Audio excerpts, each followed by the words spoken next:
ndagushimiye cyane ukomeje kwa natwe kuri Rwanda Cinema. Muri kano kanya aho nicaye hano mfite icyahangejeje transport. Muri kino gitondo ushobora kuva i Kigali ukerekeza Nyagatare mu masaha make cyane, ukibitekereza wavuye i Kigali ukabugeza i Nyagatare. Uyu munsi mu gitondo ushobora kuva hangana none i Kigali ukerekeza i Gisenyi mu masaha make ukabugezeyo. Ushobora kuba ugiye kwishimira umushahara wawe se cyangwa se wasohokanye n'umukunzi wawe.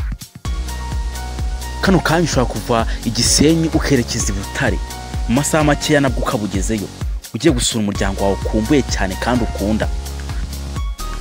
Ese nk'uko wava ahangaha ukerekeza i Gisenyi ugiye kwishimisha, birashoboka ko wava ahangaha ku mugabane wa Afurika ukerekeza ku mugabane wa Amerika ugiye kwishimisha? Yego birashoboka. Ushobora gufata indege ukerekeza ku mugabane wa Amerika ugiye kwishimisha gusa. Birashoboka ko kandi ushobora kujya kwishimisha ku mugabane wa Amerika unyuze inzira y'amazi. Ese bikunze gukoreshwa cyane?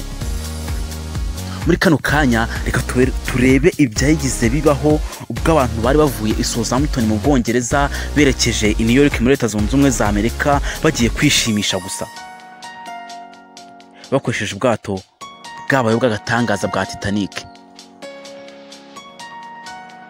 Hari ku itariki ya 10 Mata mu 1912, imyaka 109 irashize kugeza ndi kubikubwirira ubu ngubu. N'ubwato bw'akataraboneka bwari bubayeho mu mateka y'isi bwahagurutse Southampton mu Bwongereza bwerekeza i New York muri Leta Zunze Ubumwe za Amerika, ariko ntibwashije gusoza uru rugendo. Mu bantu basaga 2200 bari bari muri ubu bwato bari bafite icyizere cy'uko bagirayo amahoro, ariko kuri uyu wa 15 Mata byaje kuba ibindi ubwo bwaromaga mu majyaruguru y'inyanja ya Atlantika. Ibyari ibyishimo bivamo amarira n'induru z'intabaza, ariko abantu basaga gato kuri 500 baza kwasiguza mu mpanuka ya mbere y'ubwato ikomeye yabayeho mu mateka y'isi n'ubwikorezi bwo mu mazi. Dore bimwe byaranze amateka y'ubwato bwa Titanic. RMS Titanic bwari ubwato bw'igitangaza bwakiye gutwara abantu mu ngendo zo mu mazi, bukaba bwari ubw'Abongereza. Ijambo Titanic ryahawe ubwato nk'izina rikomoka mu rurimi rw'Ikigereki, rikaba risobanura ikintu kinini cyane. Ubu bwato bwakiye mu gace ka Belfast ho muri Irlande mu Bwongereza, bukaba bwari ubwato bwa kabiri muri butatu bwa mbere bwariho ku isi bunini bukora ingendo zo mu mazi. Aho bwa mbere bwari Olympic, naho bwa gatatu bukaba Britannic, bukaba bwari ubw'ikigo gikora ingendo zo mu mazi cy'Ubwongereza kizwi ku izina rya White Star Line. Iki kigo cyari gifite ibibazo by'ihangana n'ibigo bigenzi byacyo bya Cunard, Hamburg America na Norddeutscher. Cyashatse uburyo cyakomeza kuzamuka imbere mu bijyanye no gutwara abagenzi mu mazi, maze bashakisha uburyo bakora ubwato bwa mbere bunini ndetse bw'akataraboneka. Ahari mu myaka y'1890 aho ikigo cyari gifite ubwato bwitwaga Teutonic na Majestic, maze bakora undi mushinga wo kubaka ubundi bwato bubiri aribwo Olympic na Titanic. Ubwato ko ari bubiri bwose n'ikigo cya Harland and Wolff kizwiho kubaka ubwato. Inyuma yo kubaka ubwato bubiri yibanze cyane kuri Olympic kurusha Titanic, aho tariki 29 Nyakanga mu mwaka w'1908 ikigo cy'ubwatsi bw'amato cyari gifite iki kiraka cyo kubaka aya mato abiri cyashyikirijwe ubuyobozi bwa White Star Line igishushanyo mbonera cya Olympic, maze baracyemera imirimo iratangira. Ubu bwato bwa Olympic bwaje kuzura butarahabwa izina, baza kuba bwise number 400. Ari nabwo nyuma baje gutangira Titanic bagendeye ku gishushanyo cya Olympic, ariko bagira icyo bahinduraho nabwo babuha izina rya number 401. Ubwato ko ari bubiri bwatse mu buryo abubatsi batiyumvisha kuko mu mateka ntihari harigezweho kubaka ubwato bungana butya. Ubu bwato bwubakiwe ku kirwa kizwi nka Queen Island, kuri ubu kiswe Titanic Quarter muri Belfast muri Irlande. Imirimo yo kubaka ubwato bubiri benshi bita impanga isaga nk'aho ibera igihe kimwe, ariko hitawe cyane kuri Olympic, dore ko ubwato bwa Olympic bwatangiye kubakwa tariki 16 Ukuboza mu mwaka w'1908, naho Titanic itangira ku itariki ya 31 Werurwe mu mwaka w'1909. Imirimo yo kubwubaka bwose ikaba yaratwaye imyaka igera kuri 2 n'amezi 2. Imirimo yo kubaka ubwato yari ikomeye ndetse n'impanuka nyinshi, dore ko mu bakozi basaga 15,000 bakoraga muri iyi mirimo benshi bahuraga n'impanuka kandi nta bwirinzi bukomeye bari bafite. Icyo gihe imirimo ikomeye myinshi yakorwaga nta bikoresho by'ubwirinzi nk'ingofero zabugenewe. ibyo byose ntabyo abakozi bari bafite. Urugero, geranya nk'ubu ngubu umuntu ukora ibintu bijyanye n'amashanyarazi yuriye ipoto, nta migozi afite yo kwihambira ageze hejuru ku ipoto, amahirwe yo kuba yarokoka kuba atahanuka ni makeya cyane. ese ahanutse agahanuka ku ipoto hejuru, iyo mpanuka yayirokoka? Ntibishoboka, ntibikunze no kubaho. Mu gihe cy'ibaka rya Titanic, abakozi nabo bagera kuri 146 barakomeretse, 28 muri bo ari imvune zikomeye ku buryo byabaviriyemo ubumuga bwa burundu, ndetse abantu 9 bahasize ubuzima. Ubwato bwa Titanic bwashyizwe ahagaragara ku itariki ya 31 Gicurasi mu 1911 ku isaha ya saa 6:15 z'amanywa, ahari abantu basaga 100,000 bari baje kureba ubu bwato bw'igitangaza. Mu 1911 bwo bwashyirwaga hanze. Nubwo ubwato bwa Titanic bwakozwe hagendeye ku gishushanyo cy'impanga yabwo Olympique, hari impinduka zagiye zibukorwaho mu rwego rwo kubugira igitangaza birushijeho, ndetse izi mpinduka zikaba zarabugize ubwato bukomeye kandi buremereye kurusha impanga yabwo Olympique. Impanga ya Titanic yahise ishyirwa mu mazi, iza kugonga mu kwezi kwa Nzeri mu 1911, biza guhagarika indi mirimo yo kurimbisha Titanic kugira ngo busanwe. Ndetse benshi bakaba bemeza ko iyo Titanic iza kuzuzwa mbere bitarakoze impanuka. Tariki ya 2 Mata mu 1912 Titanic yashyizwe mu nyanja mu igeragezwa. Muri iri geragezwa yari itwaye abantu bagera ku 119 barimo abakozi b'ubwato, ababwubatse, abahanga mu bwato n'abayobozi b'ibigo bitwara abagenzi mu mazi. Iri gerageza ryari rigamije kureba niba koko bwarasojwe kugira ngo butware abagenzi. Byamaze amasaha agera kuri 12 hagenzurwa ibintu byose mu nyanja ya Ireland. Muri iri geragezwa ubwato bwakoze urugendo rungana n'ibirometero 150 mu mazi, aho bwatwawe ku muvuduko wo hejuru wa kilometero 39 ku isaha. Kilometero 39 ku isaha ni kilometero kirekire cyane, ni kilometero cyinshi. Ku isaha ya saa moya z'ijoro ku itariki ya 2 Mata nibwo ubwato bwahagurutse buvuye muri geragezwa, maze ushinzwe igenzura ry'amato abusinyira ibyangombwa bifite agaciro k'amezi 12. Ibi byari bisobanuye iki? Byari bisobanuye ko bwari bwemewe gukora ingendo zo mu mazi. Nyuma y'isaha bwongeye guhaguruka i Belfast, aho bwari bwarubakiwe bwerekeza Southampton, aho bwagombaga kujya buhaguruka mu ngendo zinyuranye bwagombaga gukora. Reka turebere hamwe urugendo rwa Titanic. Tariki ya 10 Mata nibwo ubwato bwahagurutse i Southampton bwerekeje i New York muri Leta Zunze Ubumwe za Amerika. Bukaba bwarimo abantu b'ingeri zose, ariko by'umwihariko bukaba bwarimo abakire ba mbere ku isi muri icyo gihe, bari bagiye mu ngendo zo kwishimisha. Titanic ihaguruka i Southampton yerekeza i New York mu rugendo rwayo rwa mbere, rwabaye urwa nyuma. Ubu bwato bwahagurutse burimo abantu bagera kuri 2,202, harimo abakozi babwo bagera kuri 885 n'abagenzi 317. Bukaba bwari buyobowe na Captain Edward John Smith nawe waguye muri iyi mpanuka. Captain Edward Smith wari utwaye ubwato nawe yabuguyemo. Ubwato bwari bwiganjemo abantu b'igitsina gabo, dore ko mu bagenzi bari baburimo 66% bose bari abagabo. Dore ko ubwato bwaje gukora impanuka. Nyuma yo guhaguruka i Southampton tariki ya 10 Mata bwerekeje i New York, aho byari biteganyijwe ko buzagera nyuma y'iminsi 10, bwari kuzagera ku itariki ya 20 Mata buri mu nyanja rwagati mu majyaruguru ya Atlantika. Bwaje kugonga ibuye rinini ry'urubura. Iyi ikaba ari nayo mpamvu nyamukuru y'iyi mpanuka. Hari ku isaha ya saa 5:40 z'ijoro, ubwo wacungiraga ubwato icyerekezo Frederick Fleet, yabonaga ibuye rinini ry'urubura imbere hafi neza y'ubwato, akagerageza kumenyesha abari batwaye. Umuyobozi wa mbere w'ubwato William Murdoch yategetse ko bakatisha ubwato ndetse bakagabanya umuvuduko mu buryo bwose bushoboka, ariko igihe cyari cyarenze, ubwato bwari buri hafi cyane y'iribuye. Bagerageje gukatisha ubwato, ariko uruhande rumwe rugongera ibuye bituma bwangirika ndetse hacukuka imyobo ku bwato ku gice kiri mu mazi. Uko umunota kundi washiraga niko amazi yagendaga abona inzira acaho, maze igice cyo hasi gitangira kuzuramo amazi kugeza ubwo byaje kugaragara ko byatangiye kurohama. Ku isaha saa 8:20 za mu gitondo ku itariki ya 15 Mata, nyuma y'amasaha 2:40 bugonze, bwatangiye kumanuka mu buryo budasanzwe, aho igice kinini cy'imbere cyari kimaze kwinjira mu mazi kugeza ubwo moteri zabwo zatangiye kugaragara hejuru. Uko amazi yakomeje kubukura, bwaje gucikamo ibice bibiri.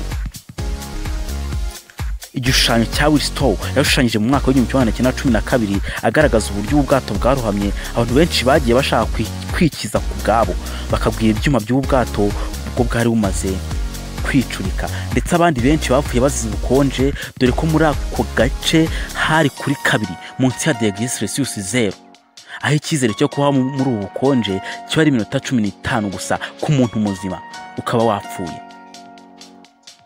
Kubijyanye no kurokorwa impanuka, ubwato bwari bufite ubushobozi bwo kurokora abantu bagera kuri 1/2 gusa mu bari baburimo muri iki gihe. Mu gukiza abantu hibanzwe cyane ku bagore n'abana, ariko hirengagizwa abakene bari baburimo, aho bafungiranywe, aho bari bagaherayo, benshi bagapfa bagerageza kwirwanaho, abandi bakicwa n'amazi n'ubukonje. Iyi mpanuka yarabaye mu buryo butunguranye, aho abayobozi b'ubu bwato batari bazi neza icyo bari bukore, aho abakozi batari barahuguwe bihagije mu gutabara abagenzi mu gihe cy'impanuka. Ni mu byatumye abantu benshi bagwa muri ubu bwato. Nyuma y'uko impanuka ibaye, hakagira bake bakirizwa mu bwato bw'ubutabazi buto hafi aho hari ubwato bwa California, ariko ntibwabashije gutabara. Ku isaha ya saa 8 za mu gitondo, ya saa 10 za mu gitondo mu mbabarire, nibwo ubwato bwa Armes Carpathia bwabashije kugera aho impanuka yabereye, nyuma y'uko buhamagawe na Titanic ikimara gukora impanuka. Ubwato buto bwakirizwagamo abantu nyuma y'iyi mpanuka twari utwato dutoya.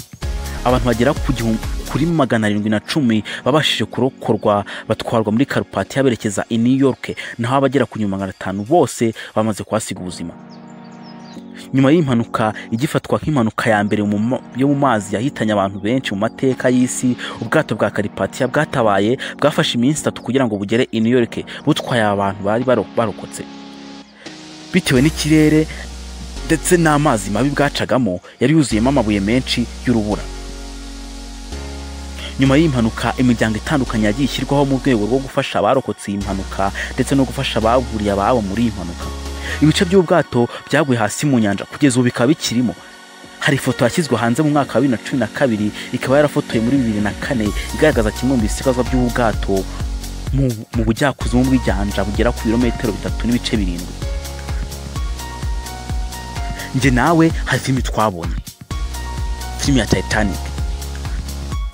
Mu mwaka wa 1997, umwanditsi akaba n'umuyobozi wa filimi w'umunyamerika James Cameron yashyize hanze filimi ivuga kuri iyi mpanuka. Iyi filimi iri ku mwanya wa 2 muri filimi zinjije amafaranga menshi cyane ku isi, aho kugeza ubu yamaze kwinjiza amafaranga arenga miliyari 2 z'amadolari y'Amerika. Iyi filimi nubwo ivuga kuri impanuka, yongeremo indi nkuru y'urukundo rwa Jack na Rose, hari bo bateye impanuka. Ubwo acungaga icyerekezo ubwato bwerekezagamo, yabarangariraga basomana, akibagirwa gucunga imbere, agashuduka ubwato bwegereye ikibuye bwagonze. Iyi filimi warebye yongeramo amakabya nkuru nk'ibyabaye muri Titanic, kugira ngo filimi irusheho kuryoha. Ndagushimiye cyane wakomeje kubana natwe kuri Rwanda Cinema. Ndagushimiye wowe ukurikirana filimi itambuka kuri Rwanda Cinema yitwa The Promise. Nongeye kugushimira kandi wowe wamaze gukanda subscribe kuri channel yacu Rwanda Cinema. Nongeye kugushimira kandi nawe ugiye gufata akanya kawe ugakora share, like na comment, ukatubwira uko wumvishe kino cyegeranyo turi kwaguteguriye. Reka ngushimire wowe kandi ugiye kubwira n'abandi bagakurikirana channel yacu ya Rwanda Cinema. Muri kano kanya ifoto tureba ni ya Titanic. Reka ngushimire muri mwanya twabateguriye twawise special documentaries. Muzajya mukomeza kubana nanjye Rene. Ni nanjye gutegura kino cyegeranyo nkanakikugezaho mu buryo bw'amajwi. Ndagushimiye cyane wakomeje kubana natwe. Ciao ciao, naho utaha.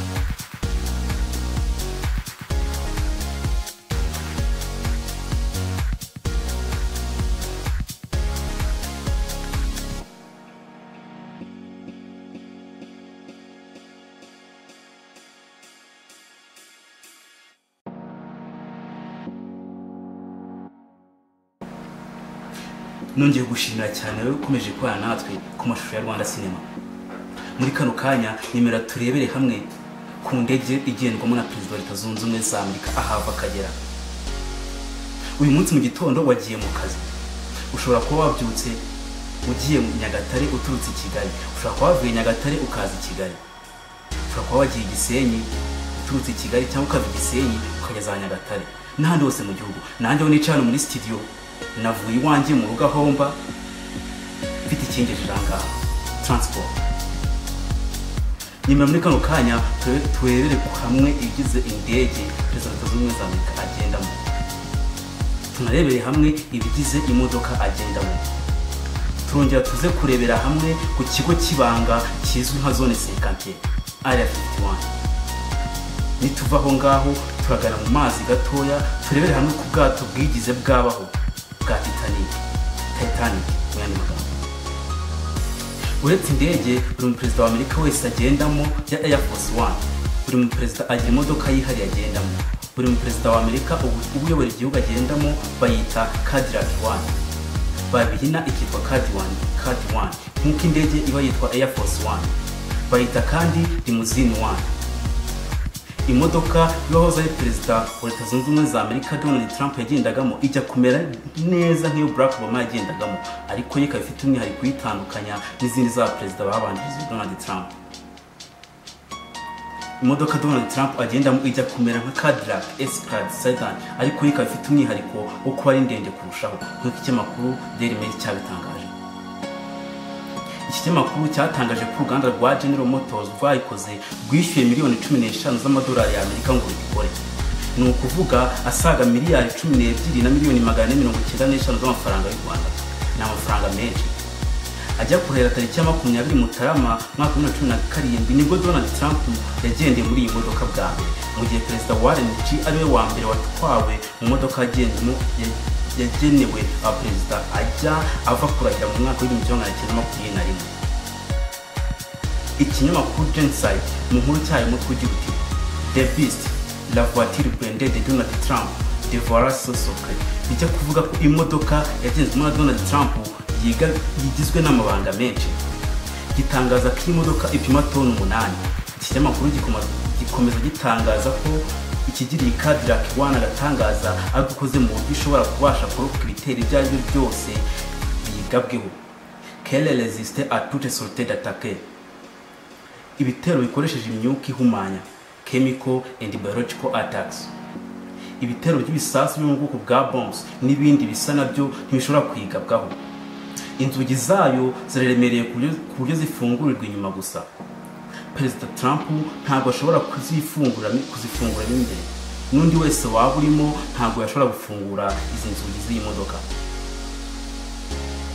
Izi nzugi nazo ntizinyurwamo n'amasasu. Cadillac One kandi ibirimo ibyuka bihumanya mu maso, imbunda ntoya n'inini ndetse n'amashashi y'amaraso yafasha perezida mu gihe yabaga bw'iyi gitero kikamukomeretsa cyangwa agakenera amaraso ku buryo bwihutirwa.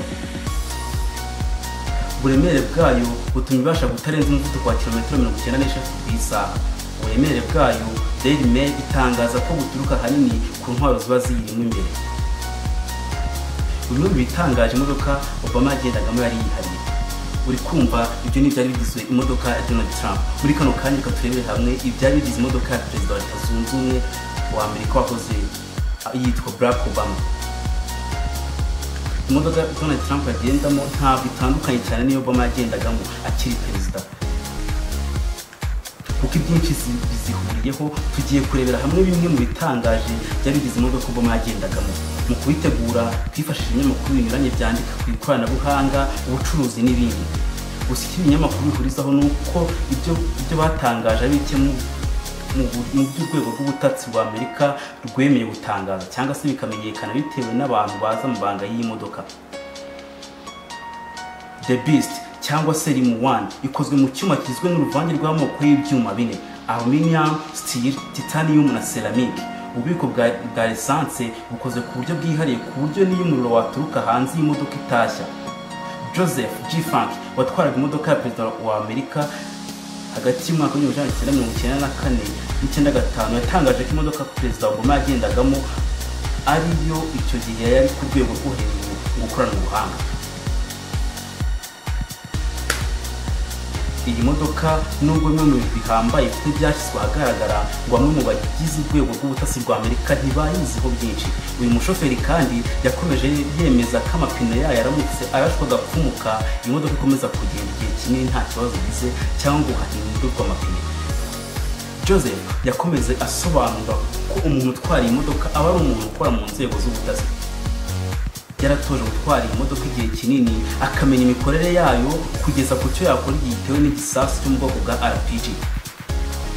Iyi modoka yirashwe ibisasu mu bwoko bwa misile ifite uburyo ikozemo ubuyo by'ibisasu bikagwa ahandi akaba ariho biturikira.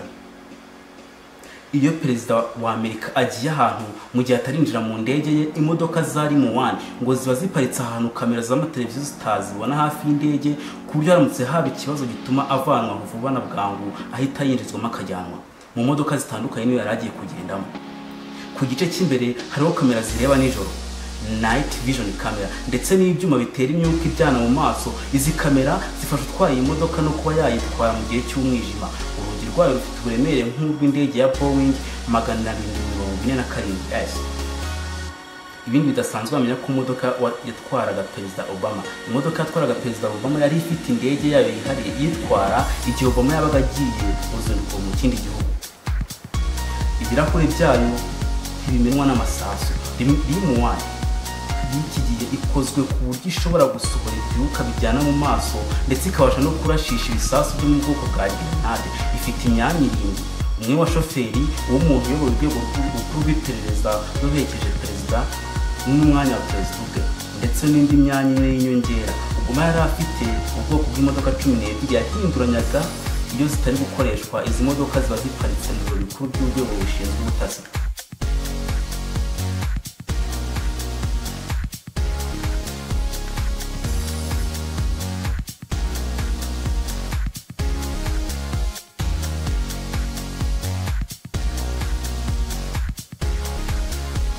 Uyu musore Abdul Rwatubyaye ni umuhererezi mu muryango w'abana batatu.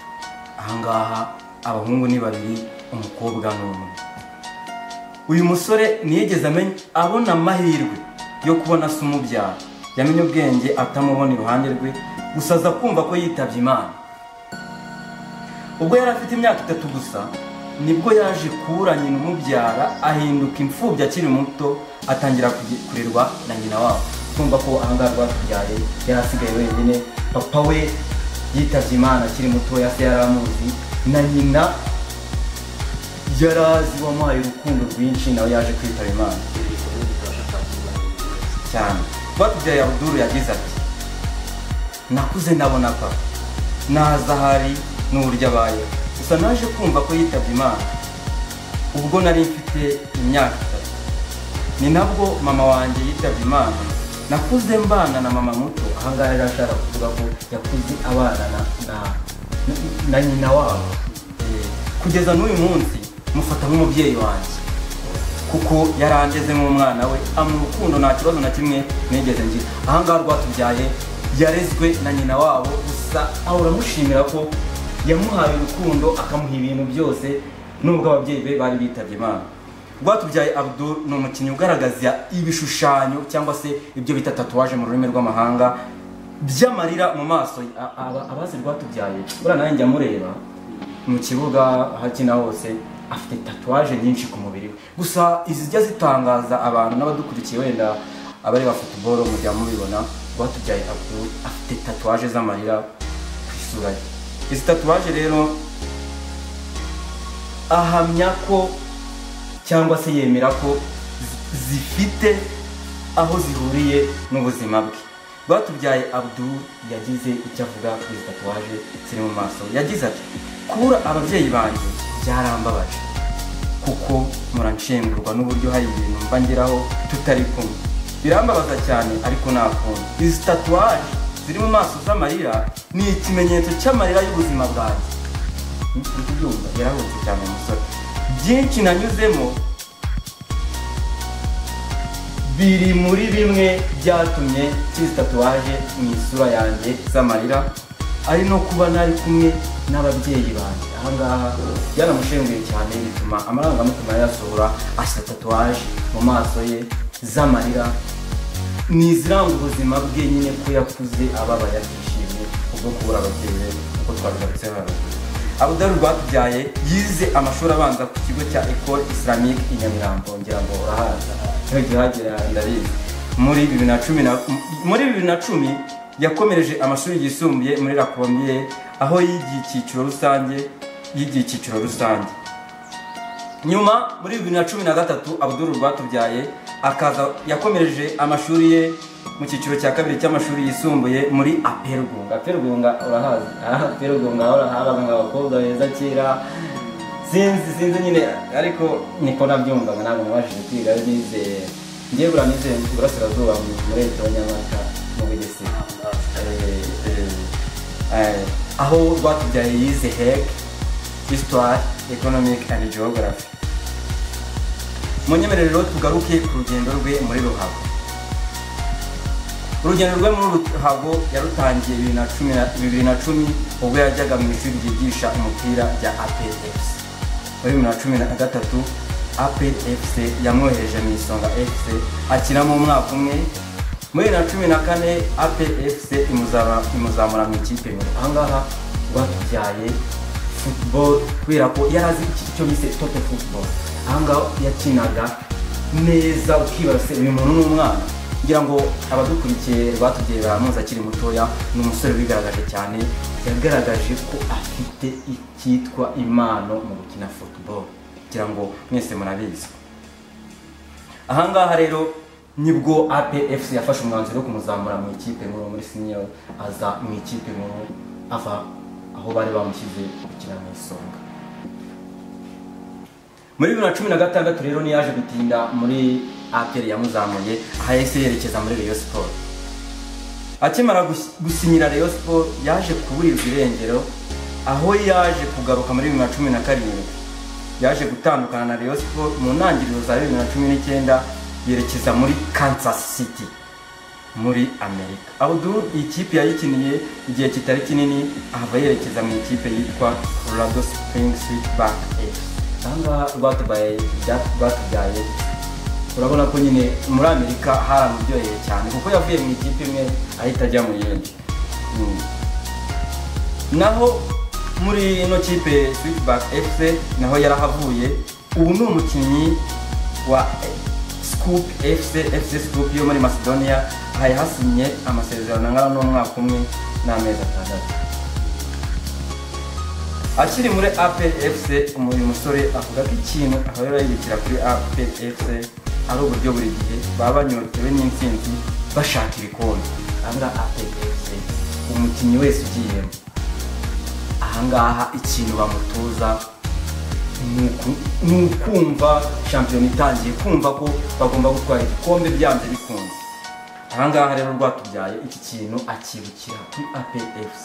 Ikindi kintu Rwatubyaye yibukira kuri APFC nuko ari ikipe ikwitaho mu kibuga gusa. Buriya ngabayobozi ba APFC bakunda gukurikirana abakinnyi babo ku buryo no mu buzima busanzwe ubuzima babamo babakurikirana bakabafasha. Ntabwo birangirira mu kibuga ngo twaguhembye, barabafasha bakabagira inama. Buri abakinnyi bari muri APFC baba bafite discipline yo kugeza rwego kugira ngo abantu bakunda guhura n'abakinnyi ba APFC benshi barabizi.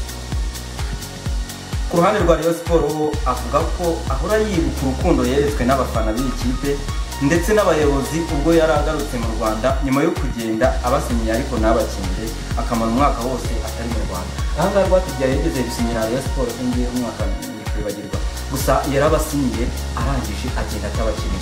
Ariko ikintu gituma Rwatubyaye yumva gikunda ikipe ya Rayon Sport nuko bamweretse urukundo n'ubwo atabakinnye, bamwereka urukundo na abafana ba Rayon Sport. Iyo bagukunze na Rwatubyaye na forume iyameze neza bafite hari nta kintu bataguha n'inka bayivangira ngo abafana ba Rayon mwese murabazi. Ibindi wamenya kuri Rwatubyaye Abdul mu bwana bwe yakubitiwe gukina football, yakubitiwe gukina umupira. Ahangaha ho ngo yarakubiswe karahava.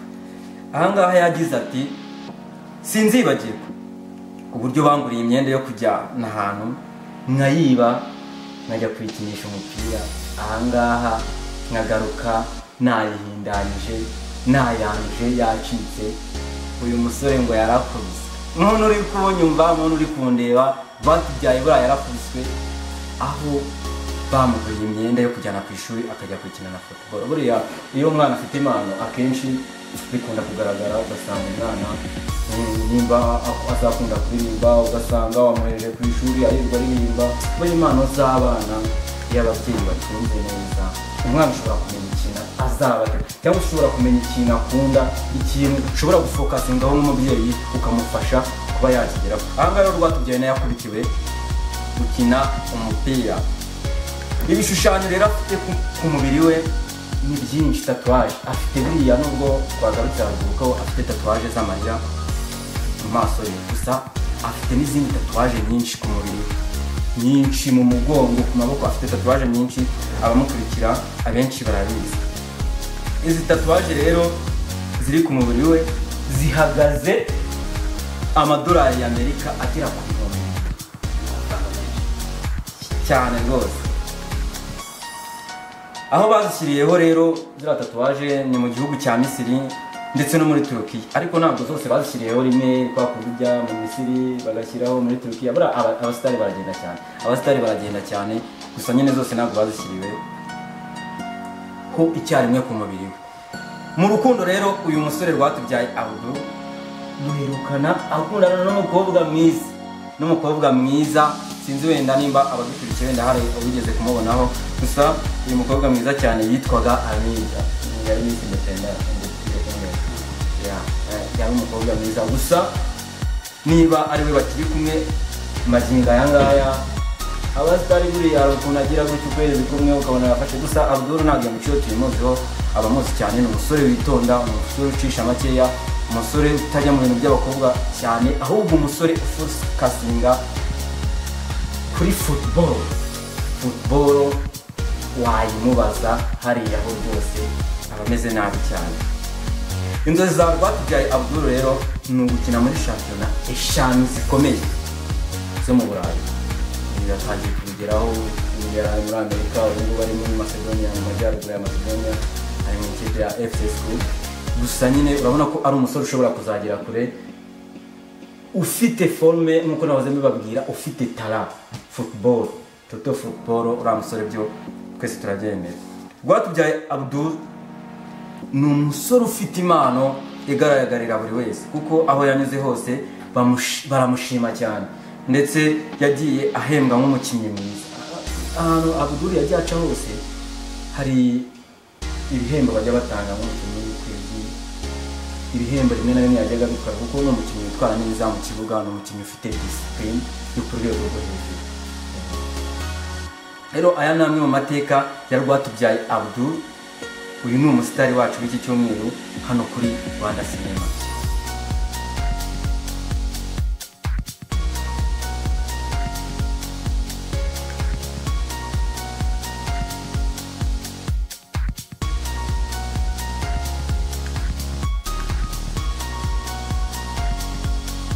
Reka tuyibukire mu Bwongereza ahabera impanuka y'ubwato bwa Titanic imyaka myinshi ishize.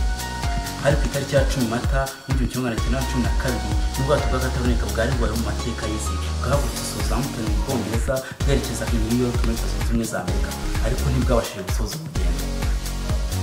Mu bantu basaga 2,200 bari muri ubu bwato bari bafite icyizere ko bugerayo amahoro, ariko ku itariki ya 15 Mata byaje kuba ibindi, ubwo bwarohamaga mu majyaruguru y'inyanja ya Atlantika. Byari ibyishimo biva amarira n'induru z'intabaza, ariko abantu basaga gato kuri 500 baza kwasiga ubuzima mu mpanuka ya mbere y'ubwato ikomeye yabayeho mu mateka y'isi n'ubwikorezi bwo mu mazi. Dore mu mateka y'ubwato bwa Titanic. RMS Titanic bwari ubwato bw'igitangaza bwubakiwe gutwara abantu mu ngendo zo mu mazi, bukaba bwari ubw'Abongereza. Ijambo Titanic ryahawe ubwato nk'izina rikomoka muri Kigereki, rikaba risobanura ikintu kinini cyane. Ubu bwato bwubakiwe mu gace ka Belfast ho muri Ireland mu Bwongereza, bukaba bwari ubwato buri muri butatu bwa mbere bwariho ku isi bunini bukora ingendo zo mu mazi, aho bwa mbere bwari Olympic n'ubwo bukaba Britannic. Bukaba bwari ikigo gikora ingendo zo mu mazi cy'Ubwongereza kizwi ku izina rya White Star Line. Iki kigo cyari gifite ibibazo by'ihangana n'ibigo bigenzi byacyo bya Cunard, Hamburg na Nordrhein cyashatse uburyo cyakomeza kuzamuka imbere mu bijyanye no gutwara abagenzi mu mazi, maze bashakisha uburyo bakora ubwato bwa mbere bunini ndetse bw'akataraboneka. Aha hari mu mwaka w'1890 aho ikigo cyari gifite ubwato bwitwaga Teutonic na Majestic, maze bakora undi mushinga wo kubaka ubwato bubiri aribwo Olympic na Titanic. Ubu bwato uko ari bubiri bwubatswe n'ikigo cya Harland and Wolff kizwiho kubaka ubwato. Imirimo yo kubaka ubwato bubiri yibanze cyane kuri Olympic kurusha Titanic, aho ku itariki ya 29 Nyakanga umwaka w'1908 ikigo cy'ubwubatsi bw'amato cyari gifite ikiraka cyo kubaka aya mato abiri cyashyikirijwe ubuyobozi bwa White Star Line igishushanyo mbonera cya Olympic, maze baracyemera, imirimo iratangira. Ubwato bwa Olympic bwaje kuzura butarahabwa izina, baza kuba bise number 400, ari nabo nyuma baje gutangira Titanic bagendeye ku gishushanyo cya Olympic, ariko bagira icyo bahinduraho nabwo bavuga izina rya number 401. Ubwato ko ari bubiri bwubatse mu buryo abubatsi batiyumvishaga, kuko mu mateka ni hari hagizwe ko ubwato bungana butya. Ubwato bwubakiye ku kirwa kizwi nka Queen Island, kuri ubu cyiswe Titanic Carter muri Belfast muri Ireland. Nyuma yo kubaka ubwato bubiri benshi bita impanga yasaga nk'aho ibera igihe kimwe, ariko hitawe cyane kuri Olympic, dore ko ubwato bwa Olympic bwatangiye kubaka tariki ya 16 Ukuboza umwaka w'1908, naho Titanic itangira kubaka tariki ya 31 Werurwe umwaka w'1909. Imirimo yo kubwubaka bwose bikaba yaratwaye imyaka igera kuri 2 n'amezi 2. Titanic kinibaka imirimo yo kubaka ubwato yari ikomeye ndetse n'impanuka nyinshi, dore ko mu bakozi basaga 15,000 bakoraga muri iyi mirimo benshi bahuraga n'impanuka kandi nta bwirinzi bukomeye bari bafite icyo gihe, aho imirimo ikomeye myinshi yakorwaga nta bikoresho by'ubwirinzi nk'ingofero zabugenewe. Mu gihe cy'iyubakwa rya Titanic abakozi bagera kuri 246 barakomeretse, 28 muri bo ari imvune zikomeye ku buryo byabaviriyemo umuga bwa burundu, ndetse abantu 9 bahasize ubuzima. Ubwato bwa Titanic bwakizwe ahagaragara tariki ya 31 Gicurasi mu 1911 ku isaha ya saa 6:15 z'amanywa, ahari abantu basaga 100,000 bari baje kureba ubwato bw'igitangaza. Mu mwaka w'1914 ubwo bwato bwashyirwaga hanze, n'ubwo ubwato bwa Titanic bwakozwe hagendeye ku gishushanyo cy'impanga yabo Olympic, hari impinduka zagiye zibukorwaho mu rwego rwo kubitangaza birushijeho, ndetse izi mpinduka zikaba zaragize ubwato bukomeye kandi buremereye kurusha impanga yabo Olympic. Impanga ya Titanic yahise ishyirwa mu mazi, iza kugonga mu kwezi kwa Nzeri muri 1914, biza guhagarika indi mirimo yo kuyimenyesha Titanic kugira ngo isane, ndetse benshi bakaba bemeza ko Titanic iza kuzuzwa mbere y'ibitarakoze impanuka. Tariki ya 2 Mata muri 1912 Titanic yashyizwe mu nyanja mu igeragezwa. Muri iri geragezwa yari itwaye abantu bagera kuri 19, barimo abakozi b'ubu bwato, ababwubatse, abahanga mu bwato n'abayobozi b'ibigo bitwara abagenzi mu mazi. Iri gerageza ryari rigamije kureba niba koko bwarasojwe kugira ngo butware abagenzi. Byamaze amasaha agera kuri 12 hagenzurirwa ibintu byose mu nyanja ya Ireland. Muri iri geragezwa ubu bwato bwakoze urugendo rungana ibirometero 150 mu mazi, aho bwatwawe ku muvuduko wo hejuru wa kilometero 39 ku isaha. Ku isaha ya saa 9 z'ijoro ku itariki ya 2 Mata nibwo ubwato bwagarutse buvuye mu igeragezwa, maze ushinzwe igenzura ry'amato awusinyira ibyangombwa bifite agaciro k'amezi 12 bisobanuye ko bwari bwemerewe gukora ingendo zo mu mazi. Nyuma y'isaha bwongeye guhaguruka i Belfast, aho bwari bwarubakiwe bwerekeza i Southampton, aho bwagombaga kujya buhagurukira mu ngendo zinyuranye bwagombaga gukora. Tariki ya 10 Mata nibwo ubwato bwahagurutse i Southampton bwerekeje i New York muri Leta Zunze Ubumwe za Amerika. Bukaba bwarimo abantu b'ingeri zose, ariko by'umwihariko bukaba bwarimo abakire ba mbere ku isi muri icyo gihe bari bagiye mu ngendo zo kwishimisha. Titanic ihaguruka i Southampton yerekeza i New York mu rugendo rwayo rwa mbere, ari nubwo rwabaye rwa nyuma. Ubwato bwahagurutse burimo abantu bagera ku 2,200, harimo abakozi babwo bagera kuri 845 n'abagenzi 117. bukaba bwari buyobowe na Captain Edward John Smith nawe waguye muri iyi mpanuka. Captain Edward Smith wari utwaye ubwato nawe yabuguyemo. Ubwato bwari bwiganjemo abantu b'igitsina gabo, dore ko mu bagenzi bari baburimo 66% bose bari abagabo. Dore ko ubwato bwaje gukora impanuka nyuma yo guhaguruka i Southampton tariki ya 10 Mata bwerekeje i New York, aho byari biteganyijwe ko buzagera nyuma y'iminsi 10 buri mu nyanja rwagati mu majyaruguru ya Atlantika. Bwaje kugonga ibuye rinini ry'urubura. Iyi ikaba ari nayo mpamvu nyamukuru y'iyi mpanuka. Ibuye ry'urubura ubu bwato bwagonze hari ku isaha ya saa 5:40 z'ijoro, ubwo uwacungiraga ubwato icyerekezo Frederick Freight yabonaga ibuye rinini ry'urubura imbere hafi neza y'ubwato, akagerageza kumenyesha abari batwaye. Umuyobozi wa mbere w'ubwato William Murdoch yategetse ko bakatisha ubwato ndetse bakagabanya umuvuduko mu buryo bwose bushoboka, ariko igihe cyari cyarenze. Ubwato bwari hafi cyane y'iribuye. Bagerageje gukatisha ubwato, ariko uruhande rumwe rugonga iribuye bituma bwangirika ndetse hatukuka imyobo mu bwato ku gice kinini kiri mu mazi. Uko umunota ku wundi washiraga niko amazi yagendaga abona inzira acamo, maze igice cyo hasi kigatangira kuzuramo amazi kugeza ubwo byaje kugaragara ko butangiye kurohama. Ku isaha ya saa 8:20 za mu gitondo itariki ya 15 Mata, nyuma y'amasaha 2:40 bugonze, bwatangiye kumanuka ku buryo budasanzwe. Igice cy'imbere cyari kimaze kwinjira mu mazi kugeza ubwo moteri zabwo zatangiye guhagarara hejuru, ndetse uko amazi yakomeje kubukurura bwaje gucikamo ibice bibiri. Igishushanyo cya Wistow yashushanyije muri 1912 agaragaza uburyo ubwato bwarohamye. Abantu benshi bagiye bashaka kwikiza ku bwabo bakagwira ibyuma by'ubwato ubwo bwari bumaze kwicurika, ndetse abandi benshi bapfuye bazize ubukonje, dore ko muri aho gace hari kuri 2 munsi ya degre Celsius, aho icyizere cyo kubaho muri ubu bukonje cyari 15 ku muntu muzima. Kujyanye no kurokorwa impanuka, ubwato bwari bufite ubushobozi bwo kurokora abantu bagera muri 1/2 gusa, ubu bari baburimo muri iki gihe. Mu gukiza abantu bibanzwe cyane ku bagore n'abana, ariko hirengagizwa abakene bari baburimo, aho bafungiranywe aho bari bari, bagaheraho benshi bagapfa bagerageza kwirwanaho, abandi bakicwa n'amazi y'ubukonje. Ku impanuka yarabaye mu buryo butunguranye, aho abayobozi b'ubwato batari bazi neza icyo bari bukore, ko abakozi batari barahuguwe bihagije mu gutabara abagenzi mu gihe cy'impanuka. Ibi mu byatumye abantu benshi bagwa muri ubu bwato. Nyuma y'iyi mpanuka ibaye hakigera bake bakirizwa mu bwato bw'ubutabazi buto. Hafi aho hari ubwato bwa California, ariko ntibwabashije gutabara. Ku isaha ya saa 10 za mu gitondo n'ubwato bwa RMC Carpathia bwabashije kugera aho impanuka yabereye, nyuma y'uko buhamagawe na Titanic imaze gukora impanuka. Ubwato bwakirizwagamo abantu nyuma y'impanuka. Abantu bagera kuri 710 babashije kurokorwa batwarwa na Carpathia berekezwa i New York, naho abagera ku 500 bose bari bamaze kuhasiga ubuzima. Nyuma y'impanuka igifatwa nk'impanuka ya mbere yo mu mazi yahitanye abantu benshi mu mateka y'isi, ubwato bwa Carpathia bwatabaye bwafashe iminsi 3 kugira ngo bugere i New York butwaye abantu bari barokotse. Bitewe n'ikirere ndetse n'amazi mabi bwacagamo yari yuzuyemo amabuye menshi y'urubura, byatumye ngera butinze. Nyuma y'impanuka imiryango itandukanye yagiye ishyirwaho mu rwego rwo gufasha abarokotse impanuka ndetse no gufasha ababuriye ababo muri iyi mpanuka. Ibice by'ubwato byaguye hasi mu nyanja kugeza ubu bikaba bikirimo.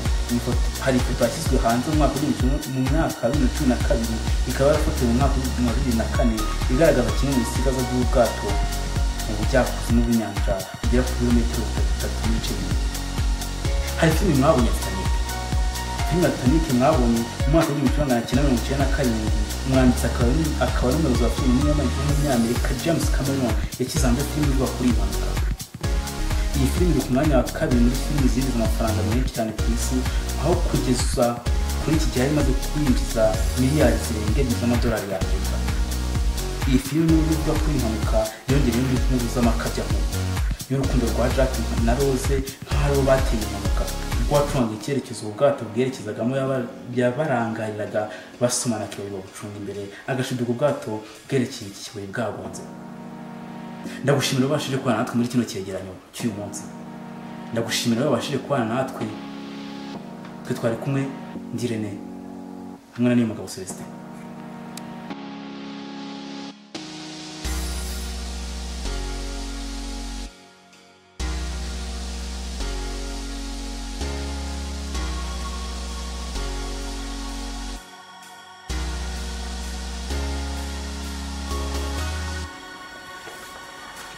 munyemere turebe iby'agace k'ibanga kitwa zone 51 area 51. Iby'agace kitiriwe area 51 byabaye ntamenyekana haba kuri bamaneko bakomeye ndetse n'abahanuzi bereka ibyishwe mu nda y'isi. Biragoye gusobanura ubwiru bw'ibihakorerwa bivuga ko bifitanye isano n'imyitozo ya gisirikare cya Leta Zunze Ubumwe za Amerika.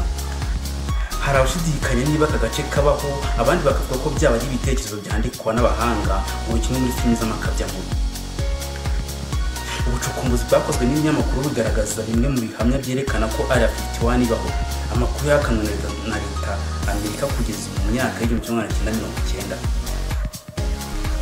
Usibye kwakandaza ikirenge no gufata ifoto uri hafi na area 51 birabujijwe. Gukandagira muri aka gace si ibya buri wese kuko bisaba uruhushya rwanditse ruturutse mu nzego zo hejuru zifata ibyemezo mu gisirikare n'abashinzwe umutekano iperereza ngo wemererwe gukandagiza ikirenge kuri kano gace. Amerika mu gusigasira umutekano waho utuma amakuru aberamo imbere atamenyekana, ndetse abahanga mu gukoresha amakarita bagerageje kuhaneka ariko imihanda ihagera ntibayerekana. Nubu area 51 izengurutswe n'ibibaya ndetse igisirikare cya Amerika cyambuye ubutaka bwakoreshwaga n'abaturage mu rwego rwo kumira amaso y'abashaka kuneka amakuru. Kwa 18 Ukwakira mu mwaka w'1993 Leta yafunze ubuso bungana na hegitari 3970 ahazengurutse aka gace. Ushaka kureba nibura aka gace ari ahirengeye ahagarara ku gasongero k'umusozi wa Tikabo Peak mani hanganira uhereye muri Nevada ibirometero bisaga 42. Aho ushobora kubona imirabyo ikubita, indege ziguruka ndetse n'uruhurirane rw'imirabyo igenda yivanga n'umwijima. Amateka agaragaza ko indege ya mbere yagurukiye muri aka gace mu 1942. Bivuga ko muri aka gace harimo ibivejo. Abahanga bakomeje gukora ubushakashatsi. Aka gace gaherereye mu majyepfo y'ubutayu bwa Nevada ibirometero 330 uvuye mu majyaruguru y'umujyi wa Las Vegas, ahahoze hakorerwa imirimo y'ubucukuzi bw'amabuye y'agaciro guhera mu mwaka w'1980, mu mwaka w'1864 kugeza mu myaka y'1950.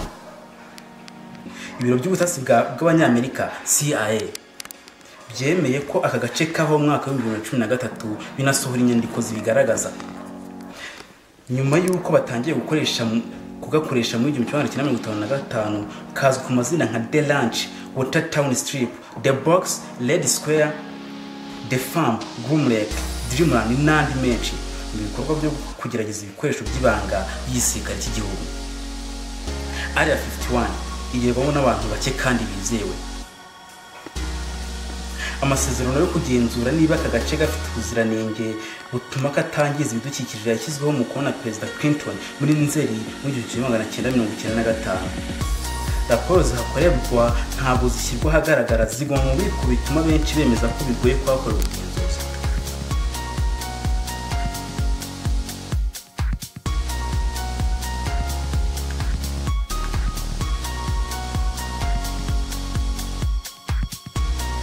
Air Force One ikora umuvuduko w'ibirometero 1020 ku isaha, none izamuka ku muvuduko wa kilometero 45 ku isaha, mu gihe indege isanzwe zitarenza kilometero 30 ku isaha. Iyi ndege ishobora kuzenguruka kimwe cya kabiri cy'isi yose idahagaze. Iyi ndege ifite ubushobozi bwo kwakira abantu 4,000. Aho mu mateka nta ndege iratwara umubare nubwo Air Force One yaramuka itwaye abantu ngo bakwicara mu ma-etage atatagize iyi ndege. Ino ndege harimo icyumba cy'inama kinini, ibiro bya perezida, icyumba cya siporo, dushe n'icyumba cyo kuraramo. Ubushobozi bw'iyi ndege bushobora gutekera abantu 1000 kandi abantu 100 bakagera ku meza icyarimwe. Ifite itumanaho riri hejuru cyane, harimo telefone 85 zihamagara ku isi hose, shene za televiziyo 19. Umuntu wese kuva ku mukozi mukuru kugeza ku museriveri ukoramo baba ari abasirikare. Ibi bisobanuye ko umusirikare w'umuseriveri ukora muri iyi ndege ashobora kuza mu gihugu kimwe cya Afurika, abasirikare bacu bagasasa amatako atukura agatambuka. Iyi ndege niyo ya mbere mu ndege zose zaba iza gisivile cyangwa iza gisirikare itanga ubutabazi bwihuse. Bavuga ko bibaye ngombwa ko perezida afatirwa mu ndege harimo utudege twinshi duto dutabara.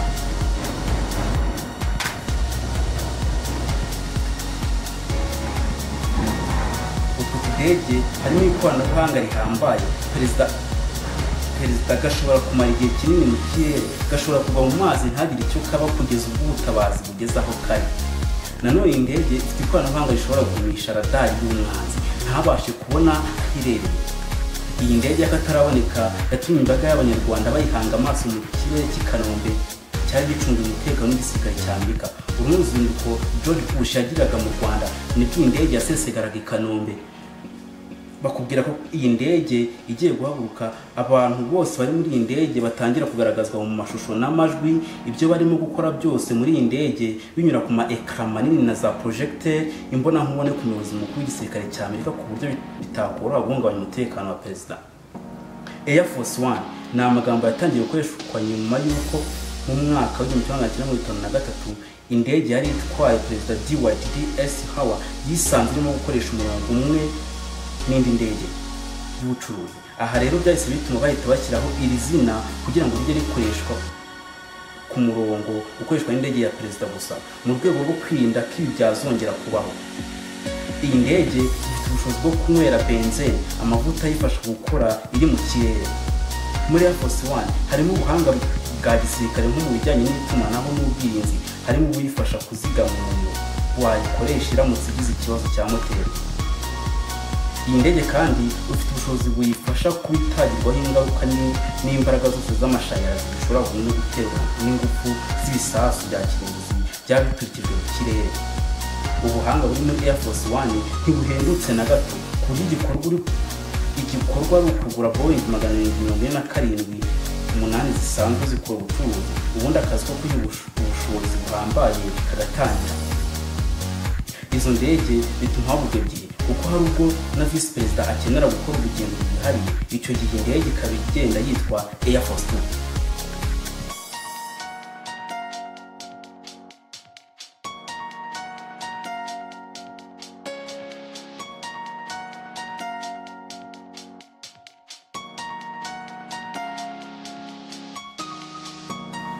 Si imodoka gusa perezida wa Leta Zunze Ubumwe za Amerika agendamo yagiye ahantu runaka, ahubwo agenda ari indege.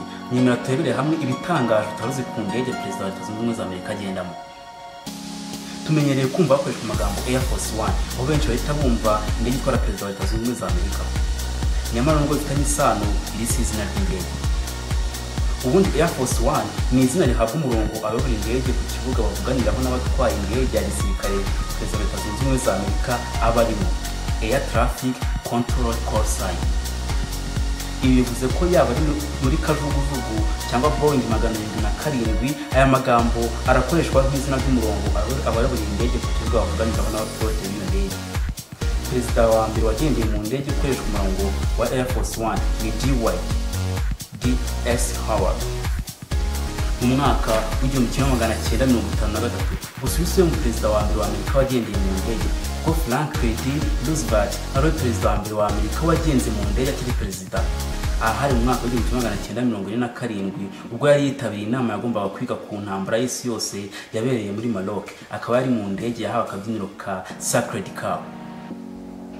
Iyi ndege igendwamo na perezida wa Leta Zunze Ubumwe za Amerika ni indege ihaguruka igisirikare cya Amerika cyamaze kwiga neza ku ikarita y'iki kibuga igiye kugwaho, ndetse kikaba cyamaze kujagajaga uduce dukikije iki kibuga hagakurwaho rezo y'itumanaho iyo ari yo yose.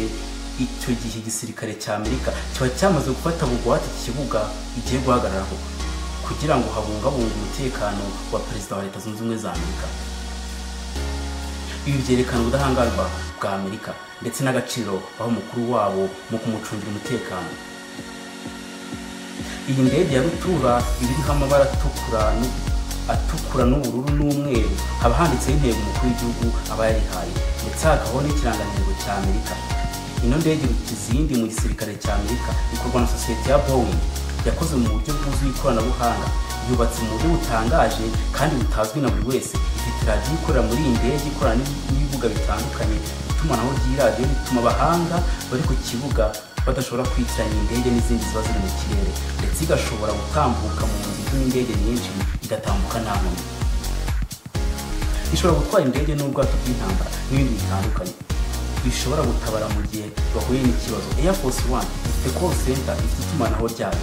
Ni ukuvuga ko umuntu uri muri iyi ndege wakoresha phone cyangwa murandasi, internet, nta kintu n'itumanaho mu isi kuko akoresha iri muri iyi ndege nta kibazo. Air Force One hari abayita ibiro biguruka. iyo ayifatira ku rugero rwo kuwa 11 Nzeri umwaka wa 2001 ubwo umutwe w'iterabwoba wa Al-Qaeda yagabaga ibitero muri Amerika kuri tariki akazi gakorerwa muri White House kakuriye muri indege mu gihe cy'amasaha 28 ihagaze ahantu hamwe mu kirere. Ku itariki ya 3 z'ukwezi kwa 2009 Perezida Obama yasabye ko indege yagurutswa agakora umwiherero n'abayobozi bakuru b'u Amerika bakorwa mu cyumba kinini cy'inama kiri muri iyi ndege maze umwiherero ukorwa mu ndege ihagaze hamwe mu bushorishori bw'ibicu. Mu gihe cy'intambara cyangwa Amerika igabweho igitero icyo gihe akazi gakorerwa muri Air Force One kubera ubwirinzi bukomeye ifite kuruta White House. Ni ukuvuga ko kugaba igitero kuri iyi ndege bikomeye kuruta White House.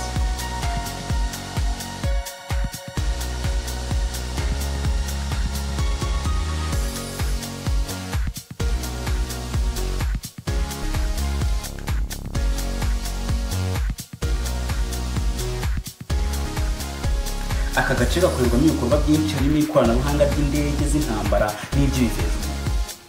Hibazwa ibibazo byinshi ku mpamvu nta ndege iyo ari yo yose yaba iya gisirikare cyangwa ikora mu bucuruzi yemerewe kugera hafi y'aka gace. Nubwo Amerika yakunze guhakana amakuru avuga ko hari ibivejuru bigaragara muri aka gace, filime mbarankuru yitwa Area 51 Alien's Secret witwa Audrey Hepburn atangaza ko yajya gaterwa n'ibi biremwa mu mwaka wa 1979 ubwo iwabo bari batuye muri leta ya Ohio. Ibikorerwamo imbere muri Area 51 ni ubwiru bukomeye. Hepburn yabaga ajyanye nijoro agatungwa no kubona umuriro w'ubururu mu rugi ndetse akumva n'amajwi adasanzwe hejuru ye hahagaze ikiremwa kimeze nk'umuntu gifite umutwe munini n'amaso y'ubururu cyinjira aho yabaga aryamye maze kigashaka kumufata akaboko.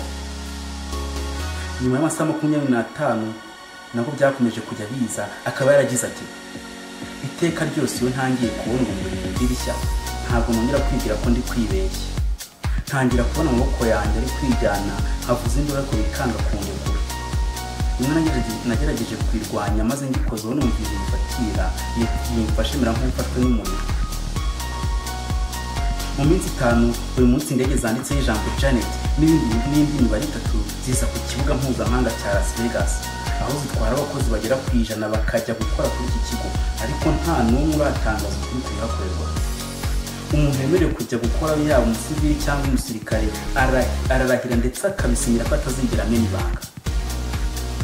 Amakuru agaragaza ko bamwe mu bagerageje kuvumbura amakuru y'ibikorerwa muri aka gace bagiye basiga ubuzima, nabwo hari abemeza ko abenshi muri bo bafashwe nabi bikabaviramo gupfa.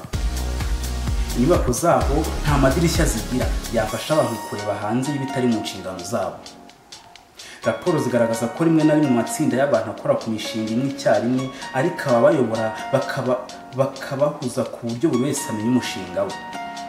Area 51 iherereye mu majyepfo y'ubutayu bwa Nevada mu birometero 330 uvuye mu majyaruguru y'umujyi wa Las Vegas. Mu gihe cyo gusuzuma indege mu buryo bw'ibanga abayobozi bategeka abakozi bose kujya mu nzu kugeza igikorwa kirangiye. Abakozi bahabarizwa bahabwa inshingano zituma badahura na bagenzi babo. Amakuru atangaza kuri Area 51 atuma hakomeza kuba ibisobanuro bikomeye kuri hakorerwa abantu bagahora mu gihirahiro.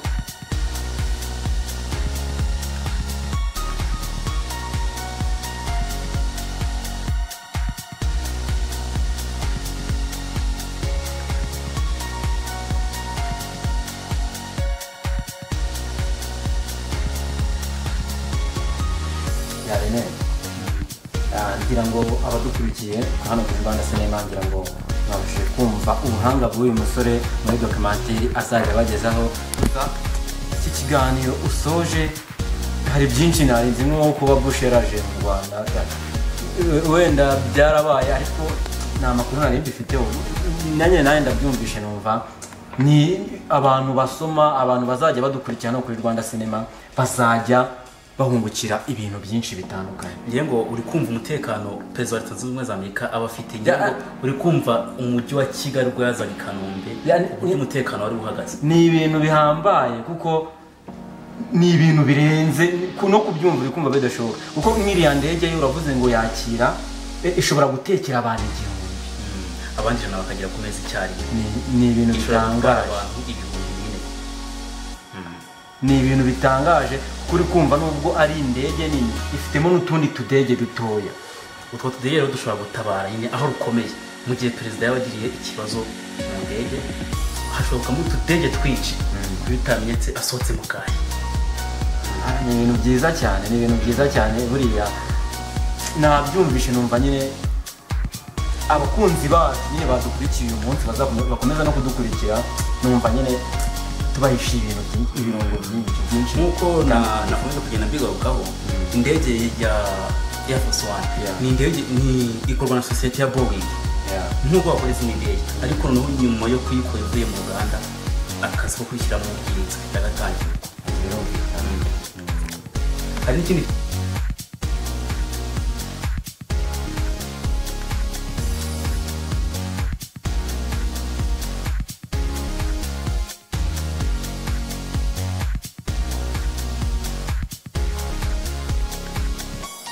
ya Rene, buriya uri kugaruka ku bintu by'ubwenge byinshi cyane, gusa ugiye kutugarukira kuri zone 50 cyangwa se area 51. Abadukurikiye nyine baraza kubyumvaho, gusa njya numva ko hari abantu bahakora, ngo abantu bahakora sinumva uburyo ki baba batazi ibihakorerwa kandi bahakora, gusa nyine buri uraza kubitunyuriramo.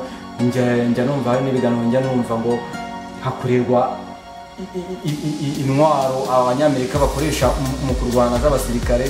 Ni ibintu byinshi cyane, ni ikintu kinini area 51 nabyumvisheho, gusa aguteza amatwi ni akanya ko kugira ngo ubamare amatsiko ubabwire area 51 zone 51 ni iki muri rusange. Rene, umwanya ni wawe. urakoze cyane, sinzi niba wafata ku mazi muri studio tugakomeza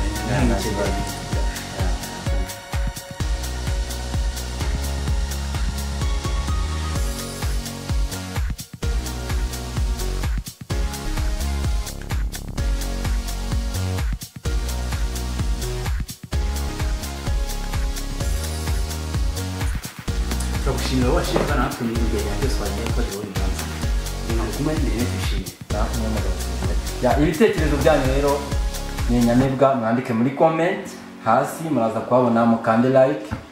Reka rero tubashimire kuntu twabanye, tunashimira n'umusore